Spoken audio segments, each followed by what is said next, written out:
Hi friends, Loan Tech channel ku unga na welcome பண்றேன். இன்னைக்கு இந்த வீடியோல HDFC Bank personal loan எடுக்கிற ஐடியால இருக்கீங்களா? இந்த வீடியோ ஃபுல்லா பாருங்க.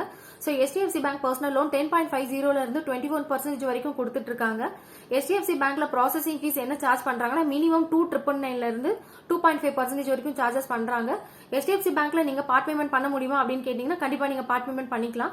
சோ பார்ட் பேமெண்ட் பண்றது வந்து பாத்தீங்கன்னா டோட்டல் டென்யூர்ல நீங்க 2 டைம்ஸ் பார்ட் பேமெண்ட் பண்ணிக்கலாம். per இயருக்கு வந்து பாத்தீங்கன்னா 1 டைம் தான் பண்ண முடியும். சோ அப்படி நீங்க பண்றப்போ 25% ஆஃப் உங்க பிரின்சிபல் அவுட்ஸ்டாண்டிங்ல இருந்து நீங்க பேமெண்ட் பண்ற மாதிரி இருக்கும். சோ ப்ரீ க்ளோஸ் பண்ணிக்கலாமான்னு கேட்டீங்கன்னா கண்டிப்பா தாராளமா நீங்க ப்ரீ க்ளோஸ் பண்ணிக்கலாம் HDFC லோனை. சோ ப்ரீ க்ளோஸ் பண்றப்ப வந்து பாத்தீங்கன்னா ஆஃப்டர் 12 மந்த்க்கு அப்புறம் தான் நம்மளால ப்ரீ க்ளோஸ் பண்ண முடியும். அப்படி நீங்க ஆஃப்டர் 12 மந்த்க்கு அப்புறம் ப்ரீ க்ளோஸ் பண்றீங்க அப்படின்னா உங்களோட ப்ரீ க்ளோஸ் சார்ஜஸ் வந்து பாத்தீங்கன்னா 4% இருக்கு. ஆஃப்டர் 2 இயர்ஸ்க்கு அப்புறம் நீங்க பண்ணும்போது 3%, ஆஃப்டர் 3 இயர்ஸ்க்கு அப்புறம் பண்ணும்போது 2% they will charge. So HDFC Bank personal loan பத்தி என்ன டவுட் இருந்தா கமெண்ட் பண்ணுங்க, நான் உங்களுக்கு ரிப்ளை பண்றேன். Support my channel. Thank you, bye.